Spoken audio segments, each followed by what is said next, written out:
Ahora sí, mis amados, le invito a ir en sus Biblias al libro de Timoteo.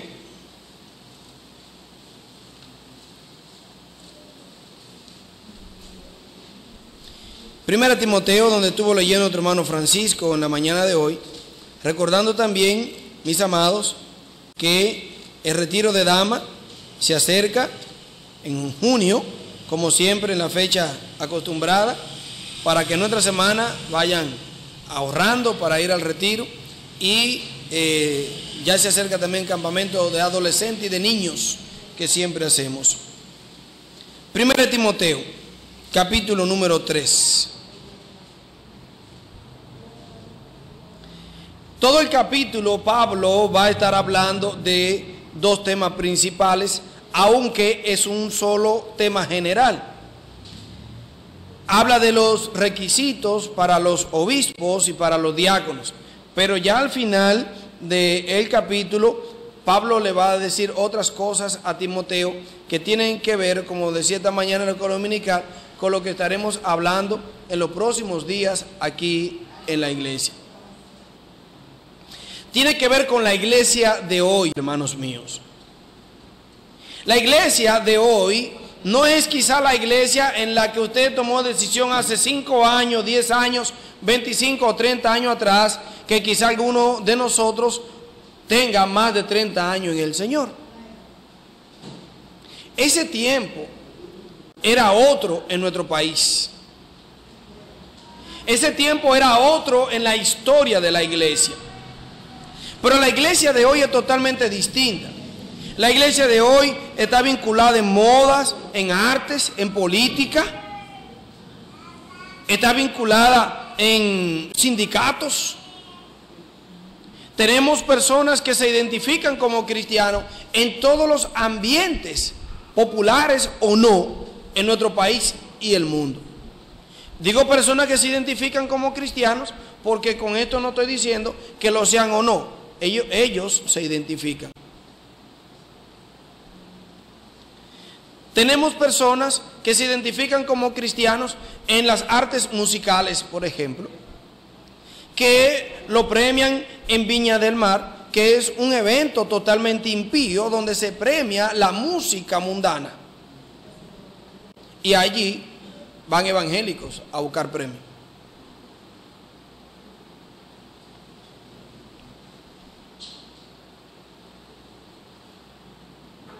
Aquí en nuestro país también, en los renglones de artes y música, se premia a los evangélicos.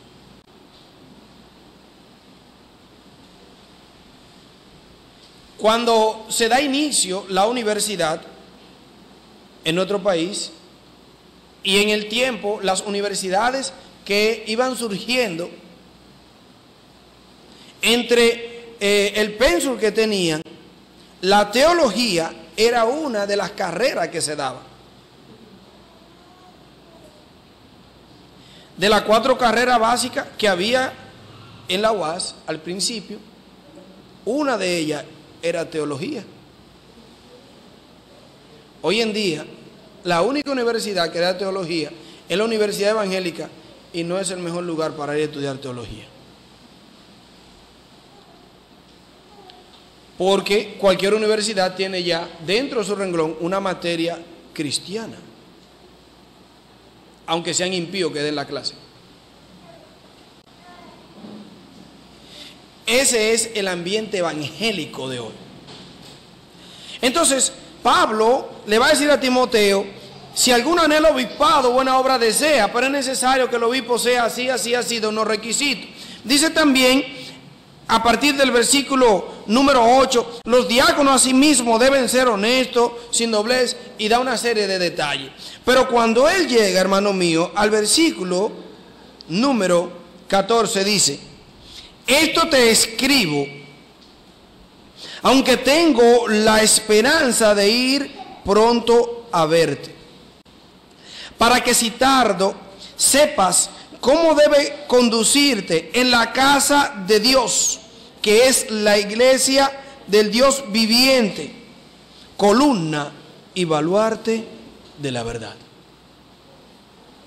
Para que sepas cómo debe conducirte en la casa de Dios, que es la iglesia. Vamos a orar, hermano, para que el Señor nos guíe en esta mañana. Buen Padre, gracias. Agradecidos estamos en este día por tu salvación. Agradecidos estamos por ser parte de esta iglesia en Ebenezer.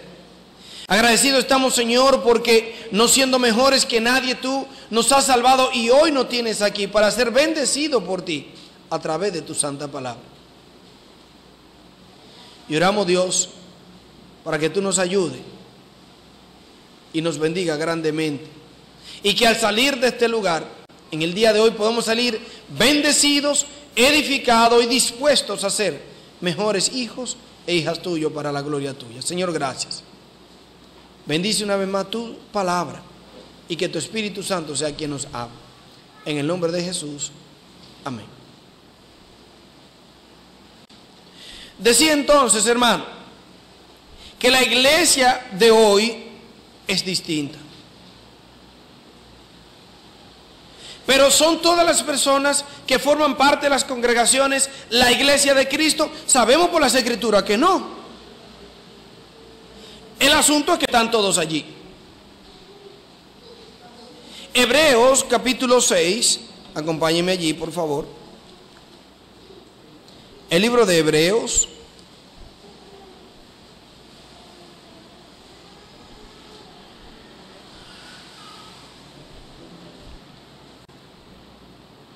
Versículo número 1, la Escritura dice: por tanto, dejando ya los rudimentos de la doctrina de Cristo, vamos adelante a la perfección, no echando otra vez el fundamento del arrepentimiento de obras muertas, de la fe en Dios, de la doctrina de bautismo, de la imposición de manos, de la resurrección de los muertos y del juicio eterno.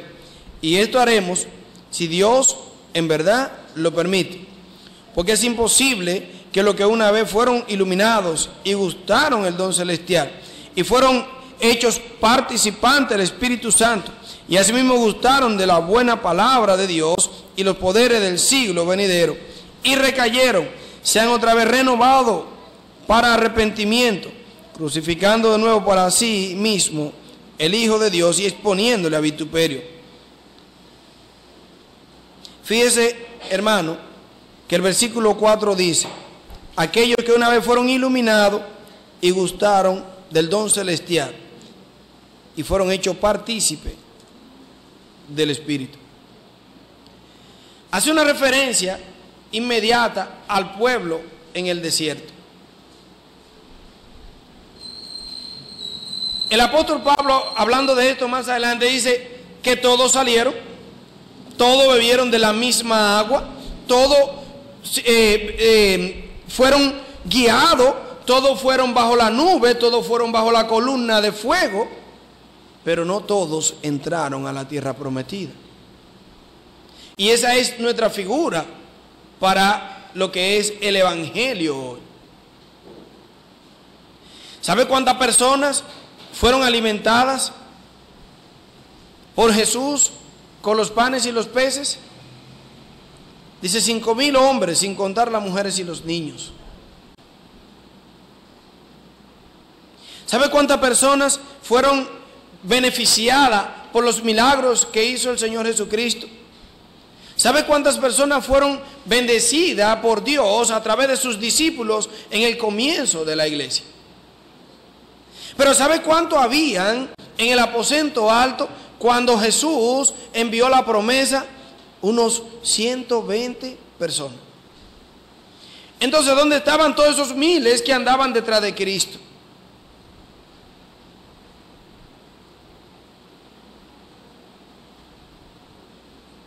Y vimos hace unos días atrás el caso de Simón el mago. Él se enroló y andaba envuelto en las cosas del Señor. Vimos el caso de Ananías y Zafira, que se envolvieron en las cosas del Señor y estaban allí. Y vimos el caso de Juan Marcos, que salió a la obra misionera. Y ninguno de esos tres casos que acabo de mencionar estaban dándole la gloria a Dios.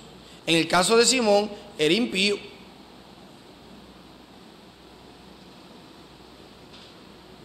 Pero la iglesia de hoy está envuelta en 1000 cosas. Eventos grandes, grandes conferencias, grandes viajes misioneros, grandes y grandes y grandes, y multitud de gente. Y quizás pasó por su cabeza, como ha pasado por la mía, en algún momento decir, pero ¿y cuándo es que nosotros vamos a hacer más? Hermano Yair anoche nos motivaba a los pastores que estábamos reunidos mientras él predicaba y nos decía, ¿y si Dios no te llamó a pastorear una iglesia multitudinaria, sino a ser un guardián de la fe junto con ese pequeño grupo de hermanos? Porque al final Dios te va a bendecir por lo que te mandó a hacer, no por lo que te gustaría hacer.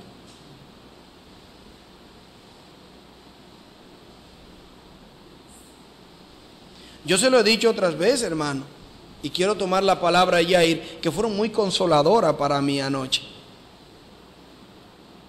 Quizá nos muramos todos y no veamos que el grupo crezca. Pero la pregunta es, ¿estamos en pecado por eso? Porque al final el que salva es Dios. Quien añade a su iglesia es Dios. Lo que nosotros tenemos que velar por haber hecho lo que teníamos que hacer, predicar el evangelio. De eso todos tenemos que estar convencidos. Pero los movimientos comienzan, alquilan grandes locales y usted ve una manada de gente ahí. Pero realmente ¿es la iglesia de Cristo que está congregada en ese lugar? Es la pregunta que tenemos que hacer. Mire entonces lo que le dice Pablo a Timoteo, volviendo allí a Timoteo. Esto te escribo, aunque tengo la esperanza de ir pronto a verte, para que si tardo. Posiblemente Timoteo dure más tiempo en ir de lo que ya tenía planificado. Posiblemente Timoteo no nos veamos más.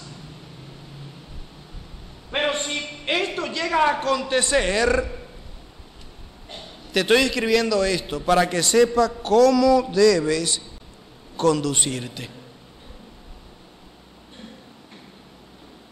Y hay un caso en la Escritura donde aconteció algo no similar a esto, porque no aconteció así. Sin embargo, hay alguien a quien se le mandó a esperar y se desesperó: Saúl. Primer libro de Samuel, acompáñenme allí. Capítulo número 15.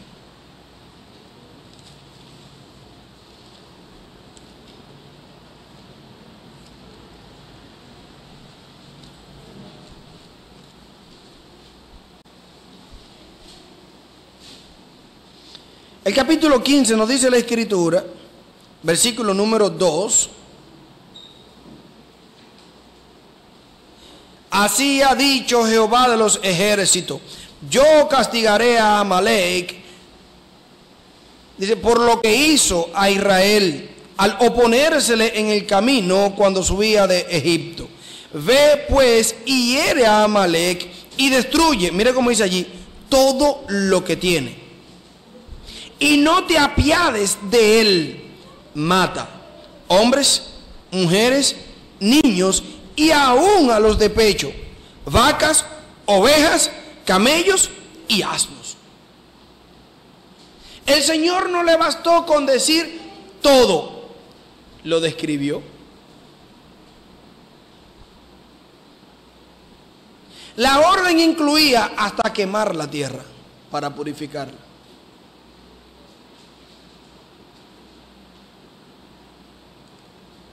Saúl salió y cuando se encuentra con Samuel, Samuel le pregunta a Saúl, versículo número 14, Samuel entonces dijo: pues qué balido de ovejas y bramido de vacas es este que oigo con mis oídos. Y Saúl respondió: de Amalek los han traído, yo no tuve nada que ver con eso, porque el pueblo perdonó lo mejor de las ovejas y las vacas para sacrificarla a Jehová tu Dios, pero lo demás ya tú sabes, lo destruimos. ¿Qué te parece, Samuel? Escogimos entre las cosas del diablo lo que era mejor y lo trajimos a la iglesia para glorificar a Dios. ¿No le suena eso familiar?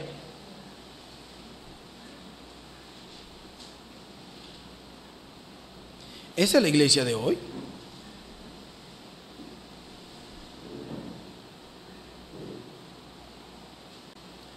Nuestro hermano Ramón Roger me decía un día que él vio en el internet una iglesia muy populosa en Estados Unidos que insertó en su programa una actividad atractiva para, como está difícil ganar hombres para Cristo, idearon una actividad para atraer a los hombres y así predicar el evangelio. ¿Saben qué consistía la actividad? Habían bailarinas en la iglesia que con ropa muy comprometedora bailaban colgada de una soga, ya ustedes saben, esos bailes eróticos. Dígame si eso no se va a llenar de hombres. No, digo yo, se llena. Hay que decir, ustedes van para la segunda función que no cabe nadie. Una iglesia. Recogieron lo mejor del diablo para traerlo y decir, vamos a glorificar a Dios porque estamos haciendo la obra de Dios. Esa vaca la han traído para sacrificarla a Jehová. Hermano, ¿no dice Dios que Él es el dueño del oro y plata y de todo lo creado? ¿Necesita Dios que Saúl trajera una vaquita?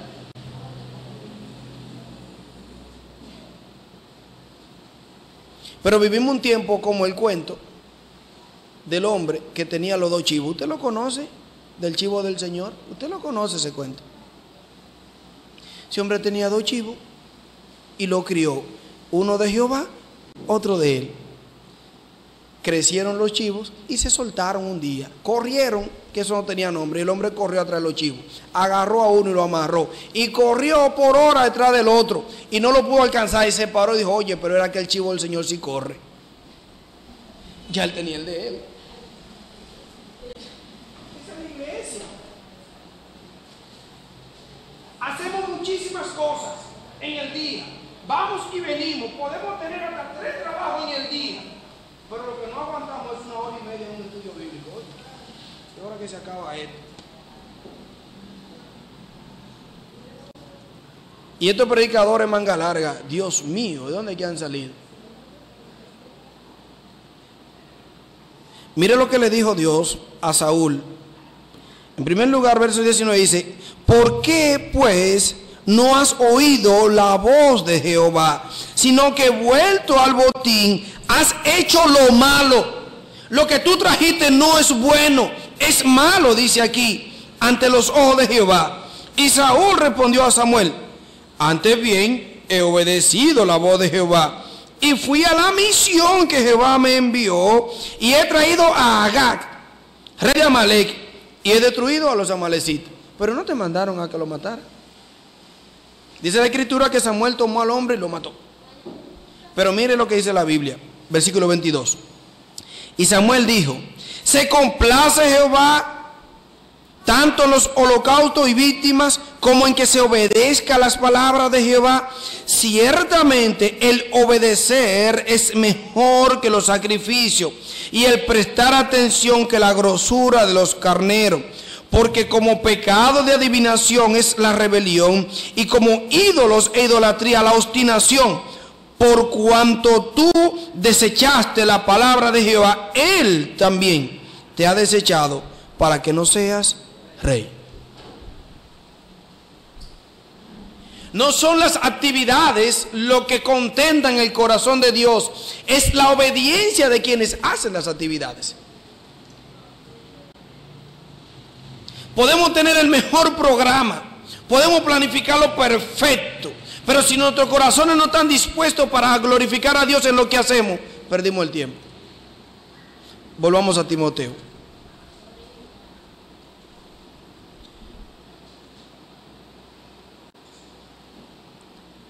Se desesperó este hombre, hizo lo incorrecto. Pero Pablo le dice a Timoteo, si yo tardo, mira, condúcete de la siguiente manera. Pero ¿por qué el conducirse de Timoteo tenía que ser tan recto, tan moral, tan honesto, tan puro, porque él no estaba transitando en cualquier lugar, estaba transitando en la iglesia. Versículo número 15. Para que si tardo, sepas cómo debe conducirte en la casa de Dios. Y hay algo importante. Nosotros no somos adoradores de estas paredes, porque eso es pecado. Nosotros no somos adoradores de este piso, porque eso es pecado, ni de los instrumentos que tengamos aquí. Pero hermano, le voy a decir una cosa. Este lugar se presta como una casa para Dios. Y el conducirse aquí adentro de este espacio físico también debe ser respetuoso.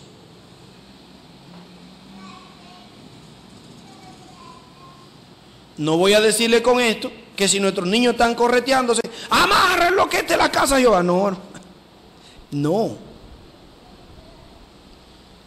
Yo amarraría a algún adulto que se la pase corriendo aquí adentro, porque por lo menos él debe saber, ¿verdad? No nos podemos ir al otro extremo. No, es que la iglesia son la gente. Es verdad, pero aquí estamos la gente que somos la iglesia. Por lo cual, este lugar físico debe ser cuidado, respetado, porque en este lugar es donde se reúnen las personas que adoran a Dios, por lo cual el lugar y las personas deben adorar a Dios también. Por eso hay una lista de limpieza.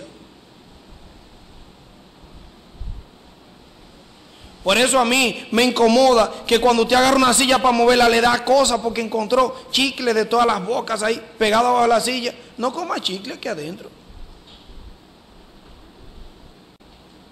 Cómalo por ahí. Y no lo tiene en la calle, que no hay una cosa más molestosa que cuando le pegan los chicles en los zapatos a uno y después se le pegan en los dedos y toda la parte. Eso es incómodo, hermano. Envuélvalo en el papelito y cuando usted encuentre un zafacón, tírelo. Eso es educación. Y no hay que hacer un curso para eso.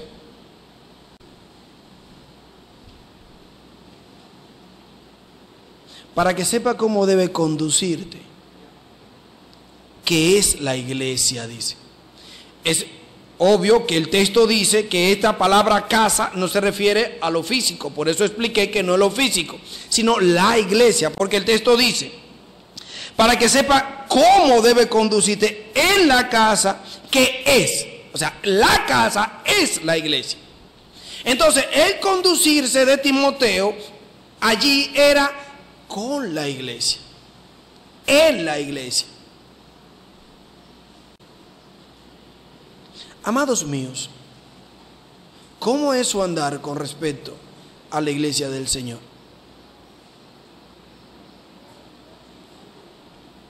La iglesia es el cuerpo. Y el cuerpo se representa a sí mismo por cada miembro. Entonces, donde yo esté, se está representando la iglesia. Donde usted está, se representa la iglesia. No existe un individualismo diciendo, no, espérate, yo aquí en mi casa soy una cosa. Yo no estoy representando ninguna colectividad. Perdón, sí.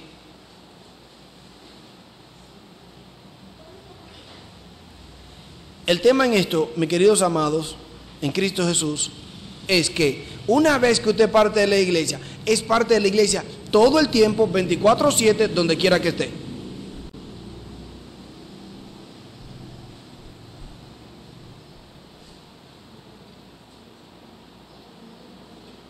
Recuerdo una oportunidad, salimos como familia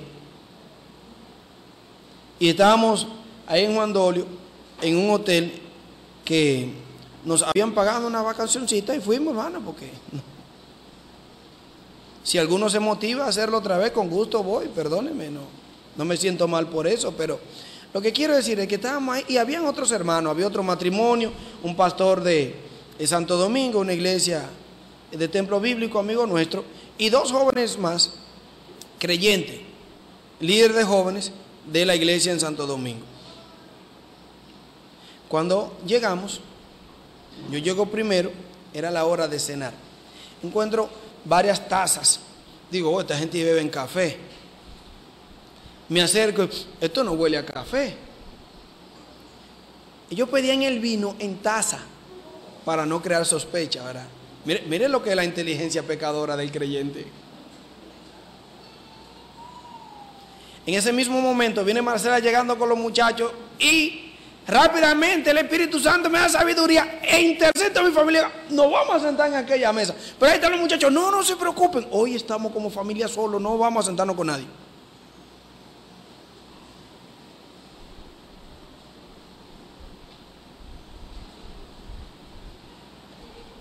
Y yo le digo a mis hijos, ¿cuál es el problema aquí?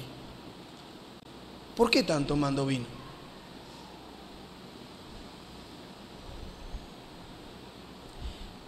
Y en taza. Yo le dije, oiga, en lo que queda de día que estemos aquí, buscan con quién juntarse, yo no me junto con ustedes. Es que somos la iglesia donde quiera. Yo no me puedo ir a un hotel allá a comer cosas extrañas y a tomar cosas extrañas. ¿Qué? Aquí no hay ningún bíblico. Donde quiera hay una gente que te conoce. Donde quiera. Fuimos a una actividad en Boca Chica. Y andábamos un grupo de hermanos que nos invitaron a un almuerzo en Boca Chica para compartir algunas cosas del ministerio. Cuando llego allá, me encontré con el pastor Tolentino en la iglesia bautista. Me encontré con un doctor que conocemos de aquí, de una de las clínicas. Me encontré allá con el cuñado de Antonito. La muchacha que nos estaba sirviendo se crió conmigo en el barrio. Y como si todo eso fuera poco, el encargado del hotel sale y cuando me dijo, José, un muchacho que se crió con nosotros en el barrio.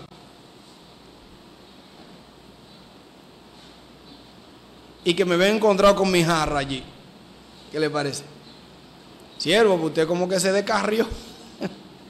Hermano, es conducirlo. Y conducirse significa simplemente andar bien. Pero ¿por qué usted y yo, vuelvo y digo, como lo he dicho tantas veces, tenemos que ser censurados en nuestro testimonio? Mire, prívese de eso. Santiago capítulo 1, acompáñeme. Para que usted vea lo que le pasa a aquellos que se privan de esta cosa del mundo. Capítulo 1, verso 12.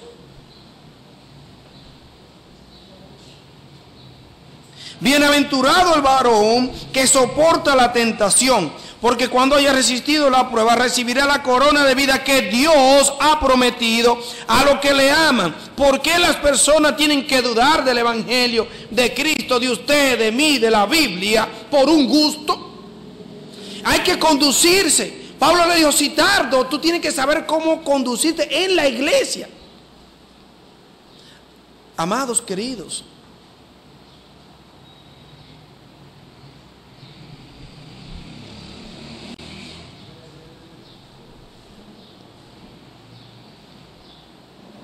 fíjense entonces, la iglesia, una definición allí, habla en primer lugar de la iglesia visible. Y tanto 1 Corintios como este texto se refieren al cuerpo visible y formado de los que profesan ser creyentes, y la cual se llama colectivamente la iglesia. En este carácter que la historia toma nota de la iglesia, aunque ella existe bajo diferentes nombres, ¿verdad? Diferentes formas de trabajo eclesiástico. Sin embargo, hermanos míos, de manera histórica, en su mayor parte, ha existido como la iglesia, la cual es el cuerpo de Cristo. Efesios capítulo 1 dice, la plenitud de aquel que todo lo llena en todos.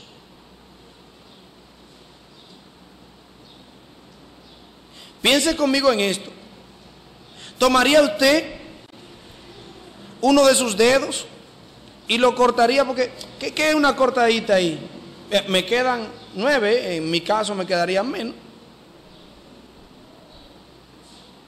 Tengo 10 los pies todavía. ¿Qué significancia tiene eso? Sí, tiene mucho significado. No dice 1 Corintios que ese cuerpo no es nuestro, sino del Señor. Y que quien destruye el cuerpo, Dios lo destruye. Usted ve que tiene significado. Entonces, si usted y yo somos el cuerpo de Cristo y no atendemos a conducirnos bien, sino que qué importancia tiene que sea un solo hermano que ande mal. Tiene mucha importancia porque parte de un cuerpo. Y no dice la Escritura que cuando un cuerpo está enfermo, un miembro está enfermo, el resto del cuerpo se duele junto con él. Cuando usted y yo andamos mal, afectamos a la colectividad.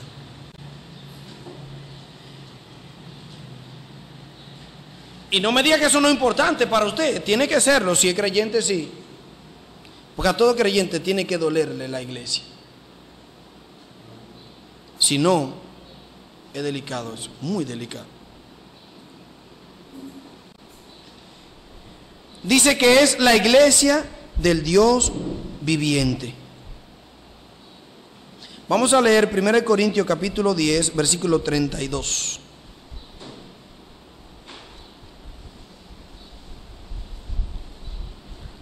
Primero los Corintios capítulo 10, verso 32.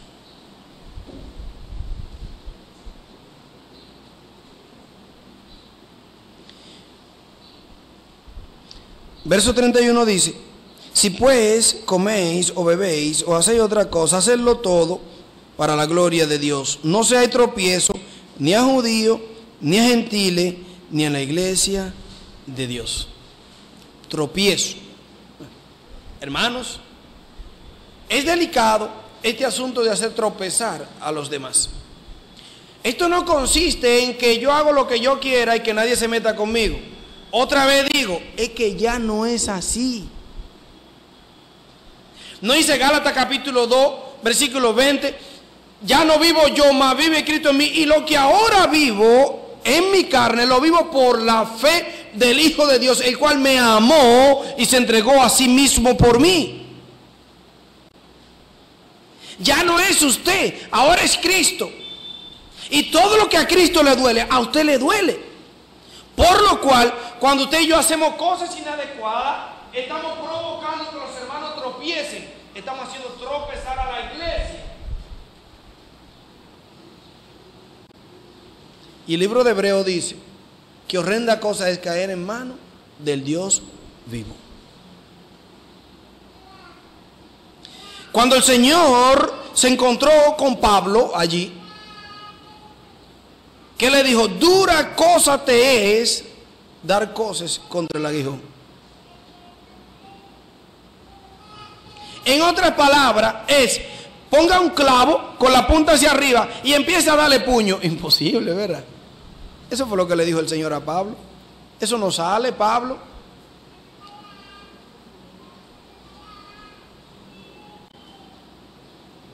No nos da temor hacerle daño a la iglesia. Hermano, mire, tenemos que tener cuidado. Sí, pero que tú no sabes cómo es, hermano. Si es del Señor, es del Señor. En vez de hacerle daño, debería gastar toda esa energía orando para que Dios lo transforme y me transforme a mí, para que me dé la capacidad de sobrellevar los unos la carga de los otros. Y veíamos el otro día en Gálatas capítulo 6, sobrellevar los unos la carga de los otros y cumplir así la ley de Cristo. Jesús anduvo, mire, con Judas, que era el traidor, con Pedro, que era un hombre de doble ánimo, andaba allí con sus hermanos. Y tú no eres el Mesías, sube para que la gente te vea. Con Tomás, que andaba con él y no creía nada. Con Natanael, que dijo, y de Jerusalén, oye, de Jerusalén ha salido algo bueno alguna vez.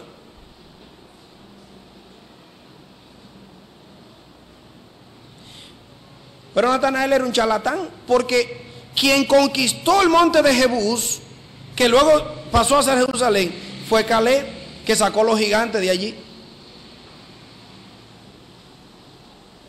Y luego allí se construyó el templo.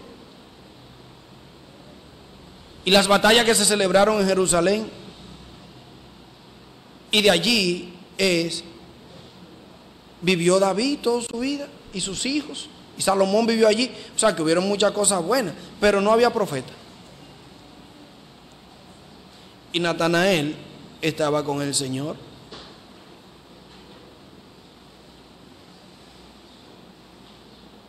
Amados míos, la historia está llena de personas que han manchado el nombre del Señor. Pero ¿no sería bueno que su historia y mi historia se escriba de otra forma como hombres y mujeres que glorificaron el nombre del Señor? Necesitamos cuidar de la iglesia. Fíjese algo más que dice, volviendo allí a Timoteo, que dice que es columna y baluarte. Recuerdo cuando estábamos rompiendo las paredes aquí, que el hermano Kennedy nos decía que teníamos que hacer unas columnas. Estas columnas están sustituyendo todas las paredes que habían ahí. La razón por la que no hemos quitado esa esquina de ahí, que es tan incómoda, es porque si la quitamos se va a caer el techo.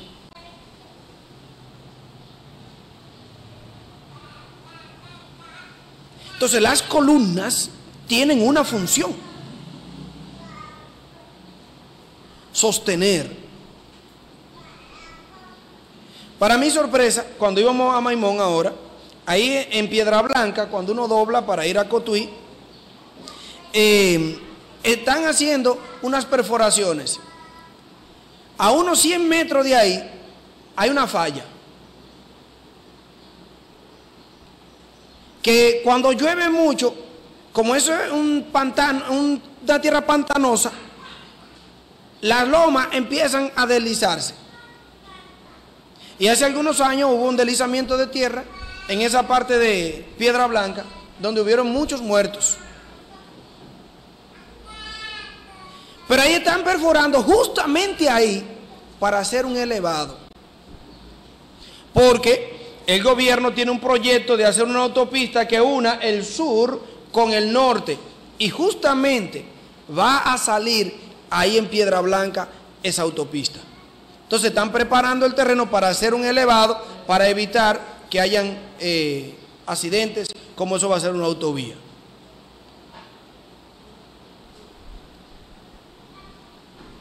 El taladro que usan allí para hacer estos hoyos tiene aproximadamente 100 y pico de pie.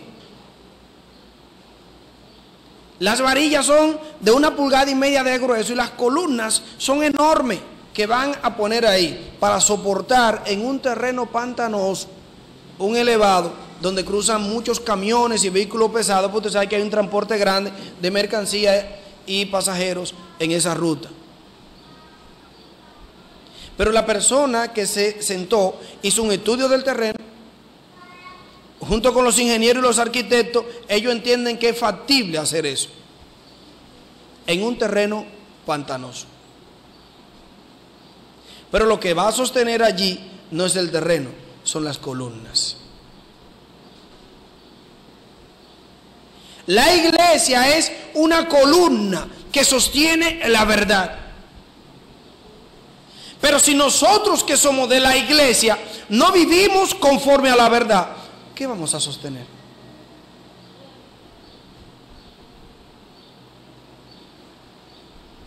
En estos días, el pasado, Hipólito estuvo en Estados Unidos y hizo unas declaraciones de esas que usted sabe que le gusta hacer en contra de los homosexuales. Eso generó un ambiente bastante difícil. Entonces, una ministro estadounidense dice que él tiene que pedirle perdón a la comunidad gay de República Dominicana. ¿Qué dijo él? Que no. Que no. Que él no es de eso, ni va a ser de eso. Que sí que ellos quieren vivir su vida, que vivan, pero él no tiene que pedirle perdón. ¿Por qué? Porque dijo él, la Biblia dice que Dios hizo un hombre y una mujer para que se multipliquen. ¿Se multiplican ellos? No, no tienen que hacer eso entonces. Un impío habla de la Biblia. Pero hay un montón de convertidos que viven diciendo un montón de cosas siempre.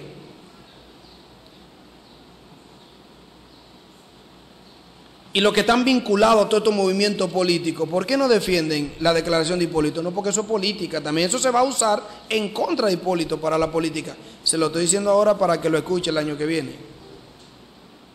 Eso puede tronchar sus posibilidades. Porque no está de acuerdo con algo que es pecado. Y él es impío. Pero somos nosotros los que tenemos que decir eso. Somos nosotros que tenemos que salir en contra de eso. Y pararnos firme y decir, no estamos de acuerdo. Y no hay que ser violento para eso. Amados queridos, en nuestro país ya hay una iglesia gay, aquí en República Dominicana,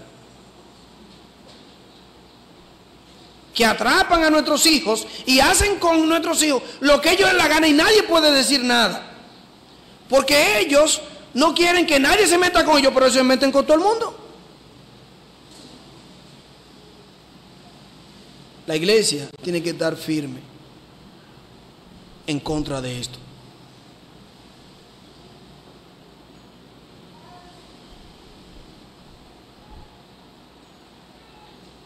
Y si algún día de entre nosotros o entre nuestros hijos se levantara alguno que, pervertido por su propio pecado, decidiera vivir así, quiero decirnos a todos los que tenemos hijos que tenemos que estar firmes, porque no vamos a apoyar eso. Y si es a mí, si aflojo, expúlseme también de la iglesia. Porque la iglesia no puede mancharse por nadie. Hay que estar como columna firme, hermano. Lo que le estoy diciendo es duro, pero es la palabra. Y no podemos aflojar, hermano. Tenemos que orar mucho. Esos son principios de dolores. Eso no es nada en comparación a lo que ha de venir sobre este mundo. Pero mientras estemos aquí, tenemos que mantenernos firmes. Columna y baluarte de la verdad. Quiero concluir leyendo lo que dice el verso 16. E indiscutiblemente grande es el misterio de la piedad. Dios fue manifestado en carne, justificado en el Espíritu, visto de los ángeles, predicado a los gentiles, creído en el mundo, recibido arriba en gloria. Hebreo capítulo 1. Libro de Hebreos, capítulo número 1, y con esto quiero terminar en oración.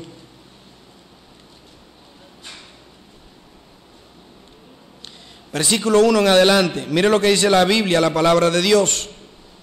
Dios, habiendo hablado muchas veces y de muchas maneras en otro tiempo a los padres por los profetas, en estos postreros días nos ha hablado por el Hijo, a quien constituyó heredero de todo y por quien asimismo hizo el universo, el cual, siendo el resplandor de su gloria, la imagen misma de su sustancia, y quien sustenta todas las cosas con la palabra de su poder, habiendo efectuado la purificación de nuestros pecados por medio de sí mismo, se sentó a la diestra de la majestad en las alturas. Cristo Jesús, después de haber terminado su obra, se sentó.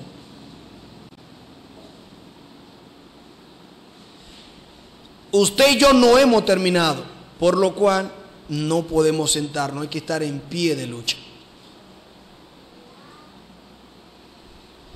En la oración, en la predicación, en el testimonio, en la comunión, en la estimulación los unos a los otros, en pie de lucha. Y nuestro descanso vendrá cuando Cristo venga por su iglesia o pasemos a su presencia. Mientras tanto, en pie de lucha. Iglesia de Benecer, la iglesia de hoy no es la iglesia de la Biblia. Pero podemos usted y yo ser la iglesia de la Biblia, sí, pero hay que aferrarse. Y así como Saúl desechó la palabra de Dios, Dios lo desechó. Si nosotros como Ebenezer desechamos la palabra para congraciarnos con la gente, Dios nos va a desechar también. Cuidemos nuestros corazones. Vamos a orar al Señor.